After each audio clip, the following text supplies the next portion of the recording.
तो हमारे साथ एक मल्टी टैलेंटेड क्रिकेटर, कमेंटेटर, जियो सिनेमा पे कमेंट्री करते हैं और मीम इनकी बहुत शानदार होती है और बॉलीवुड से पता नहीं क्या इनका नाता है, मतलब इनकी जो ट्वीट का मैं वेट करता रहता हूँ और ऐसे कई सारे लोग हैं, you have huge fans on Twitter and social media.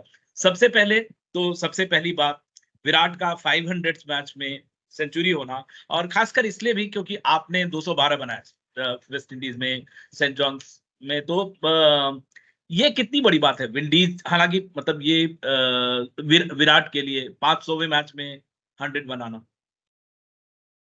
बहुत बड़ी ये उपलब्धि है। सबसे पहली बात तो 500 मैच खेलना, इंडिया के वो चौथे प्लेयर हैं, और अब तक जितने लोगों ने खेला है उनमें सबसे ज्यादा रन उन्होंने बनाए हैं, और 500 गेम में भी सबसे ज्यादा रन उनके हैं, आई मीन इंडिविजुअली।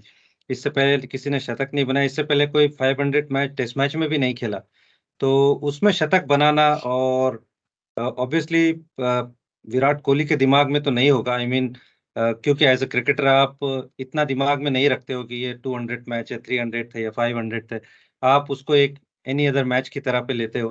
तो आई एम श्योर वो इस मैच को भी उसी तरह लिया होगा, but to get 100 in such a special occasion is tremendous, and Virat Kohli has been like that, you know, जिस तरह से उन्होंने अपने करियर में नॉक्स खेले हैं, you know, over a period of 13-14 years is been amazing, and to get 100 in such a landmark match is outstanding.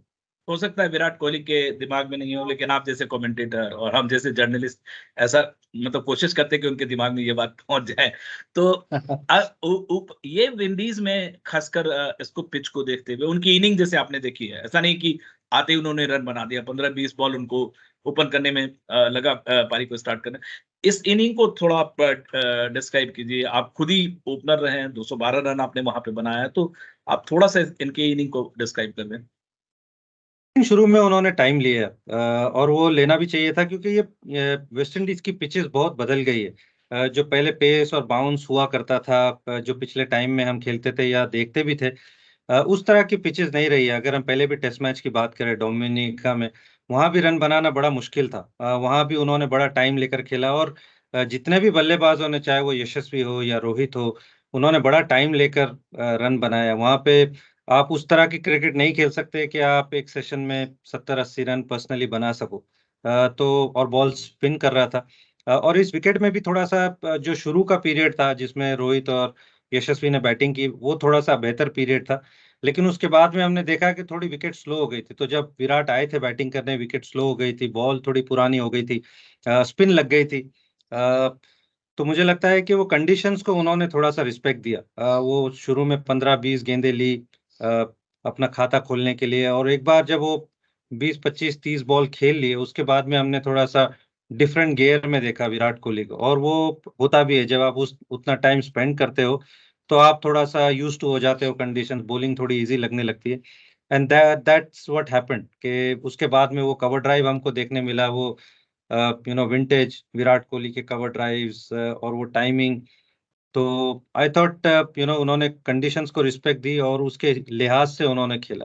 Wasim भाई, कैसे देखते हैं आप वेस्ट इंडीज में आपने दोहरा शतक लगाया है, जैसी पिच है, बेशक उनके बॉलर्स बहुत हल्के दिख रहे हैं, 8-9 बॉलर्स वो ट्राई भी कर रहे हैं, पहले मैच में 9 को ट्राई किया। कैसे देखते हैं विराट की इनिंग को, जैसे उन्होंने पेश किया है स्टार्ट में, उन्होंने काफी टाइम लिया स्टार्ट ओपन अपना खाता खोलने में। जी हाँ, उन्होंने एक्चुअली थोड़ा सा कंडीशंस को रिस्पेक्ट दिया, और वो देना जरूरी भी है, क्योंकि वेस्ट इंडीज की जो पिचेस हैं, इसके ऊपर वो उस तरह की पेस नहीं है जो पहले हम जब हमारे टाइम में हम खेलते थे या उससे पहले हम देखते थे।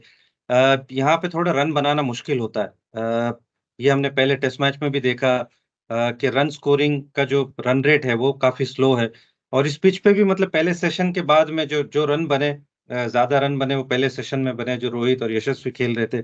उसके बाद में सिर्फ 60 रन बने थे सेशन में, सेकंड सेशन में। तो आई थिंक उस कंडीशंस को थोड़ा सा विराट ने रिस्पेक्ट दिया, और एक महान खिलाड़ी की ये एक पहचान भी होती है कि वो कंडीशंस के अकॉर्डिंग खेलता है, उसके पास वो अडेप्टेबिलिटी होती है, और उन्होंने उसी तरह खेला, पहले टेस्ट मैच में भी उसी तरह खेला था। इस बार भी जब आए, शुरू में थोड़ा टाइम लिया, किमार रोच ने कुछ गेंदें अच्छी डाली थी, वो आउटसाइड ऑफ स्टंप उनको टेस्ट किया, लेकिन he was prepared to wait, और एक बार जब वो 10 15 20 रन हो गए, उसके बाद में then we got to see Virat Kohli of old. वो कवर ड्राइव भी देखने को मिला, वो ऑन द राइज शॉट्स देखने को मिले, फ्लिक देखने को मिला। तो बहुत बहुत अच्छी तरह से कंडीशंस का जायजा लिया, और उसके बाद में you got to see the old Virat Kohli. वो रिदम थोड़ा सा वापस आया, और he was prepared to bite time, and that has been the hallmark of Virat Kohli's inning. बिल्कुल। एक वसीम भाई, नॉर्मली लोग मतलब क्रिकेटर्स या जो वेटरन्स है वो कंपेयर नहीं करना चाहते, लेकिन ऐसा होगा नहीं। मतलब कंपेयर उनका होगा, सचिन के साथ उनके स्टैट आ रहे हैं।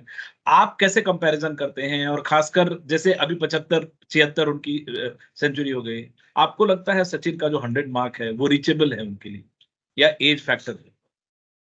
नहीं, मुझे तो ऐसा लगता है कि डेफिनेटली वो रीचेबल है, वो चाहे रन्स हो चाहे 100 हो, क्योंकि अभी 34 है वो। और जिस तरह की उनकी फिटनेस है, you know amazing Sachin fitness. Sachin 40 साल तक खेले थे।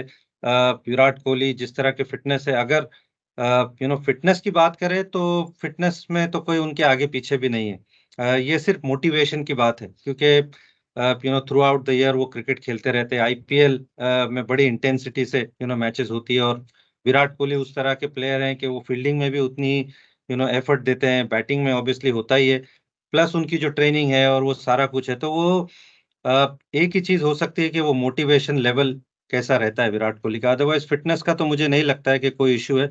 And I definitely see him breaking him Sachin's record without a doubt. 100 से ज्यादा जाएंगे। जी जी। बिल्कुल। एक जैसे इस तरह की जो इनिंग होती है, जैसे वेस्ट इंडीज का दौरा है, ऐसे में यशस्वी जायसवाल की सेंचुरी लगना वहां पे कितना बड़ा होता है? मतलब क्या ये अप्रोच हो सकता है कि नहीं, डिफिकल्ट टीम के साथ आप अच्छा करो और राइज करो, या ये सही अप्रोच है जैसे वहां पे उन्होंने जाके किया है इसको? कैसे आप देखते हैं यशस्वी हर एक फॉर्मेट में अच्छा कर रहा है? जी हाँ, आई मीन एक काबिल तारीफ बात है एक्चुअली यशस्वी जायसवाल की, क्योंकि अभी आईपीएल खेल कर आए हैं वहाँ पे। Youngest player, uncapped players to score 600 plus runs, ये एक करेक्ट। बड़ा यू नो अचीवमेंट है उनके स्टार्टिंग ऑफ हिज करियर। और जिस तरह से वो अक्रॉस द फॉर्मेट उन्होंने रन बनाए हैं, लिस्ट ए में भी उन्होंने डबल 100 बनाया, यहाँ उनको मौका दिया गया है, पहले ही टेस्ट मैच में 170 रन बनाए हैं। तो अगेन ये चीज दर्शाता है कि ये तीनों फॉर्मेट में अडेप्ट कर सकते हैं। आईपीएल में हमने उनको देखा कि 13 गेंद में 50 रन भी बनाए। तो उनके पास वो दोनों तरह का गेम है। और I mean it's not not his fault के वो वेस्ट इंडीज के सामने खेल रहे हैं। He got an opportunity and he made the most of it. और उसके बाद इस टेस्ट मैच में भी उन्होंने 50 रन बनाए। तो आई थिंक ये भारत के लिए बहुत अच्छी चीज है, और यशस्वी जायसवाल के लिए तो आई मीन ड्रीम डेब्यू है, एक ड्रीम स्टार्ट है मेरे हिसाब से। और आप जियो पे कितना एंजॉय कर रहे हैं कमेंट्री? और क्या आप आज कोई और अच्छा मीम आएगा? या आई मीन एंजॉय तो कर रहे हैं बिल्कुल। ऑब्वियसली अच्छे लोग हैं, काफी जो पुराने खिलाड़ी थे। ऑब्वियसली जहीर से मुलाकात हुई, ईशांत है, आकाश चोपड़ा, तो उनके साथ बैठ के कमेंट्री करना, इट्स अ ग्रेट प्लेटफॉर्म। मैंने आईपीएल को फॉलो किया था, इवन दो मैं टीम के साथ जुड़ा हुआ था, but Jio was doing well. 11-12 languages में लोगों को देखने को मिल रहा है IPL. It has been unheard of. तो I mean really enjoying it.